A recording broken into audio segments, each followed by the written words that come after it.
Hey, welcome everyone. In this video, we're doing a review of Lockly Secure Plus. This product is available as a deadbolt or a latch. Each has 3 color options. The one I have is the latch version. So in my setting, this works perfect because I do have small children. I don't want to access the basement for safety reasons, and the eldest child can open the safety baby gate. But of course, if I'm gonna get a lock, I might as well get a smart one, and that's where Lockly Secure Plus comes in. The smart lock is perfect to replace a single doorknob, and the handle can be positioned in the direction of left or right. Let's start with why it's easy to install, as well as the challenge that I faced during my installation. So everything that you need to install it is out of the box. It's all included, and of course there are some paper instructions, but there are also some instructions in a pamphlet telling you to use the built app instead on your smartphone. The beauty of this app is that it shows step-by-step 3D diagrams of the installation process that you can rotate, zoom in and out, rewind and go forward. It works great.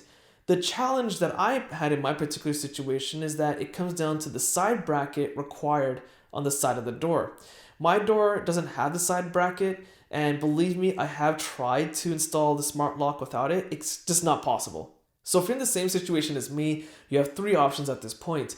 One is to forget Lockly and get a brand new lock solution that'll work for your door. The other one is to replace your entire door with a new one that has that bracket etched out so you can just kind of fit it in there. Or you can do option number 3, which is what we did. We took the bracket, traced it out with the pencil, and literally chiseled away at the wood until the bracket fit in its place, and it works just fine. Switching over to real world use, this lock shines incredibly when it comes to how many options you want to unlock the door. You can use a fingerprint reader, which is fast and accurate. Put your access code in the keypad, use the plain simple keys like a regular doorknob, or use the app via Bluetooth connectivity to unlock it. There is another option, and that of course is to buy the Wi-Fi adapter, which is an additional $80, which allows you to unlock the door from anywhere in the world, and it also allows you to have compatibility with Google Assistant and Alexa. The interesting thing about the keypad is that the numerical digits change whenever you hit the enter button. So if you enter your code successfully or not, the numerical keypad will always switch around. So if someone's hovering over your shoulder trying to look at your access code, chances are they won't guess it that easily. As you would expect with the smart lock for this, you can provide access to other people to unlock the door in a number of ways. One is through access code, and through access code you can give access for unlimited time until you revoke access. Another one is to provide guest access for a limited amount of time or one-time access. The next option is e-badge access. You can send the recipient a code from anywhere in the world. They install the Lockly app and they can start unlocking the door with the app. The next one is offline access, which you send encrypted numbers sent over SMS, email, or verbally, like in person or over the phone. And the recipient doesn't need the app installed, and you can just set a time limit on how long you want them to access to unlock the door. And lastly is fingerprint access. You can have someone program their fingerprint to be recognized to unlock the door, and you can store up to a maximum of 99 fingerprints in the lock. If for any reason you forget your key and the batteries die in the lock, you can press the terminals of a 9-volt battery under the lock itself, which will give it a temporary boost of power, and you can use your key code to access. Battery performance is pretty stellar. I've been using my lock for about a year, and I average opening my door 1 to twice a day, and in that time I'm still down to having 30% battery remaining.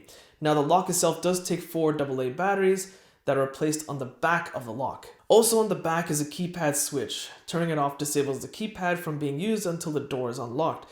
The fingerprint reader is still active during this time, so you can still use your fingerprint to unlock the door. In the log section of the app, I'm able to go back an entire year's worth of history, which is great, especially if you're sharing property space. In the settings menu of the app, you can change a number of things, such as the master code, how quickly the auto lock timer kicks in after unlocking the door, and a bunch of other things. Now, performance of the lock overall is great, and on the fingerprint scanner and having all the other methods to unlock the door is fantastic, but having to buy an $80 Wi-Fi adapter just to open the door from anywhere in the world, or open it with connectivity through Google Assistant or Alexa, is kind of a ripoff, especially because the lock itself is $280. So for an extra $80, you get that additional compatibility over internet, but doesn't seem worth it, especially considering that even with the Wi-Fi adapter, it does not support IFTTT. I explain what IFTTT is in another video. You can find a link to that in the video description. And it also doesn't support Apple HomeKit. So you're still rather limited even if you purchase the Wi-Fi adapter. Look, overall, this is a fantastic product. It's rock solid. I've been using it for over a year. I finally got around to reviewing it. The unlock options, there's plenty of them available. You can give others access easily. The fingerprint reader is incredibly accurate, and the built app telling you how to install physically the lock is incredibly easy. But the price is its main downside. Overall, a great product, but it's just held back by its huge price tag. So if you found this video useful, be sure to check out my social links in the video description. Hit the like button, it does help, subscribe, and thanks for watching.